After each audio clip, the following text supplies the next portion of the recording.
भी बात, हाँ मैं आपको साधन अभ्यास के विषय की बातें, जब तक ध्यान में बैठते और तुम्हारे मन में गुनावन उठती हैं तो समझो तुम मन के गुलाम हो इतने। बड़ घबराना नहीं न, ध्यान में जरूर बैठते रहना।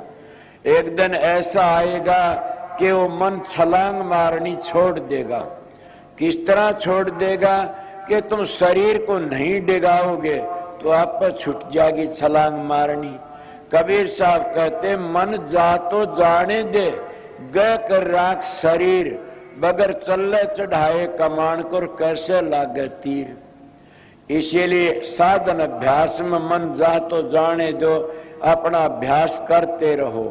जब गुनावन उठती हैं, कई कईयों का भजन नहीं बनता, शिकायत करते मेरा भजन नहीं बनता, मैं ध्यान में बैठता हूं, गुनावन उठती हैं, उन्हें सोचना चाहिए ये कोई पिछले जन्म का कर्म है।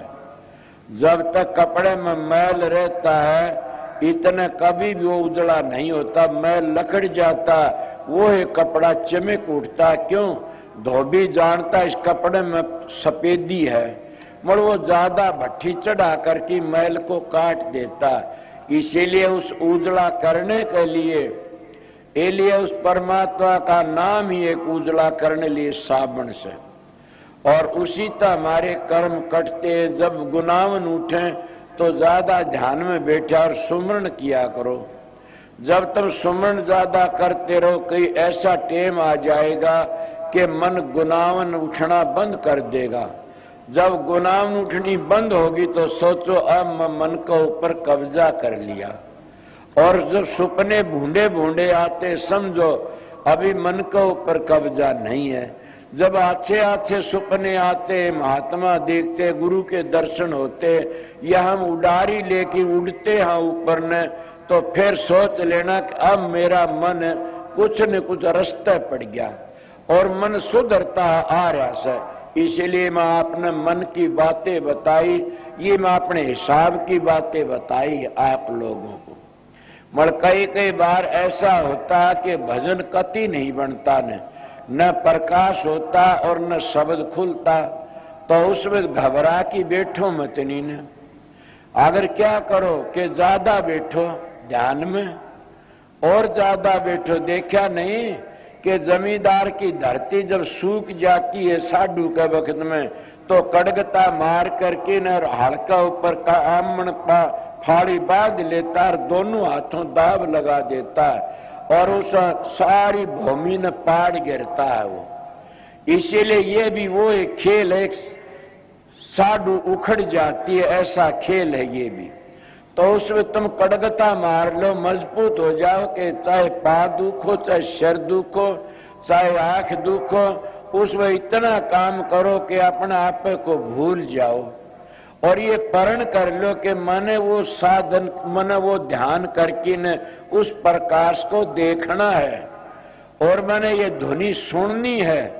ये साधन करती करती अगर मर जाओगे तो कोई दुख को नहीं न। क्यों? राम का नाम लेती लेती मर जा तो कोई दुख। मरना तो वो बुरा जो परमात्मा बेमुख मरता है।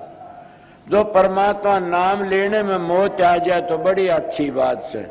इतनी मजबूत ताकत करो कि घबराओ मत, नहीं जुट जाओ, तुम्हारा मन छलांग मारनी छोड़ देगा। कहाँ जाएगा बेचारा? कबीर साहब का दोहा से, दौड़त दौड़त दौड़िया और झालग मन की दौड़, दौड़ थकी मन थिर होया तो वस्तु ठोड़ की ठोड़। के वस्तु तो ठोड़ की ठोड़ है, इसीलिए तुम खुद शरीर ठाकी भाजते हो, तब ये मन कुछ न कुछ काम गड़बड़ कर लेता है। इसलिए जब मन न टिका तो ज्यादा बैठा करो। मेरे पास कई आते हैं, मेरा भजन नहीं बनता, कितनी बार बैठता, इतनी बार ज्यादा बोला, फिर क्या करूं, मन नहीं टिका, मैं उठ लेता हूं। अरे मन अपना काम करता, तू तेरा काम कर मूर्ख। समझो मेरी माता बहन और भाइयों कि जब मन अपनी आदत नहीं छोड़ता, ए मूर्ख तू तेरी आदत क्यों छोड़े से? वो सहज नहीं छोड़ेगा मन अपनी आदत, जुगू जुगू का बिगड़ा हुआ से। इसीलिए उसको राह पर लावना बड़ा मुश्किल से। मगर महात्मा यही एक तजर्बा बता, धुन सुन के मन पति आई कि जब तुम ज्यादा बैठोगे वो एक सेकंड भी उस धुनी में लग गया तो समझ लो तुम्हारा काम बन जाता है। इसीलिए कभी भी बड़े बड़े राजे महाराजे राज छोड़ के ने और उस रस के कारण महात्मा बन गए। कौन सा रास्ता हो शब्द का रस, कौन सा रास्ता हो नाम का रस, कौन सा रास्ता कि वो मस्ती बेपरवाही और उसमें सब कह को भूल जाते हैं। मेरी तो प्रारब्ध ऐसी है, मन तो तुम्हारे खातिर गुरु की ड्यूटी है, गल में पड़ा ढोल बजाना पड़ता है ना। मैं सच कहता हूं कि इतना आनंद इतनी शांति रहती है, मैं किसी मिलने की कोशिश भी ना करूं, मगर करूं क्या। मन तो सारे ऐसे आते हैं मेरे खुड़खड़ान दे, मैं सोचू बेचारा बोल ले देखी जागी। एले अपना टेम होता है उसमें इतने चौकस हो कि लगा करो कि आसन भी हिलाने की कोशिश मत करया करो। इले सुना नहीं, आसन तो मत डोल तो राम मिलेंगे, आसन तो मत डोल तो राम मिलेंगे, कटु बचन मत बोल तो राम मिलेंगे, अंतर के पट खोल तो राम मिलेंगे। ये कबीर साहब ने हजारों बार कही ऐसी बातें, तो हम तो डोल जाते हैं, हम कटु वचन बोल देते हैं और अंदर को नहीं टिटोलते न। बताइए फिर वो अमृत कैसे पियोगे, फिर वो रस कैसे पियोगे। इसलिए आप लोगों बताता हूं कि ऋषि मुनियों ने यही तो बातें कही, संतों ने यही कही कि आसन इतना मजबूत लगाओ, कोई भी लगाओ।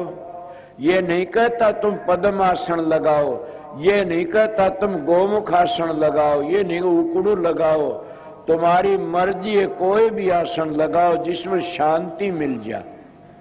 समझ गए? उसने बदलो मत नहीं बार बार। मैं अपना तजर्बा बताता हूं, बार बार बदलोगे तो बदलने में बिरती नीचे उतर आती है। उन्हें बदलो मत, लगे रहो, ऐसा आनंद आएगा। तकलीफ होती होती और एकदम झटका सा लगे हुआ तकलीफ को भूल जाओगे। आपने थोड़ी मिसाल दे ही बताऊंगा। कई बार हमारे पास सो जाते हैं तो क्या हम हाथ लगाते हैं उसका पता नहीं लगता, चूंटता भर ले तब भी पता नहीं लगता। इसी तरह जब हमारा शरीर सुनना पड़ जाता है तो खटका सा लगता है, हम अपनी वृत्ति ऊपर टिका लेते हैं। तो फिर कभी भी ऐसा दुख नहीं आ, शांति चाहे कितनी बार बैठो, जो 2 मिनट बैठे न होए से। इसको क्लोरोफार्म की शीशी सूंघ आई जाती है, डॉक्टर कहीं से काटे उसको पता नहीं लगता ने। इसी तरह कई अभ्यासियों का भी हो जाता, वो अपने आप को भूल जाते। इस रस कारण राजा योगी हो गए, महात्मा हो गए,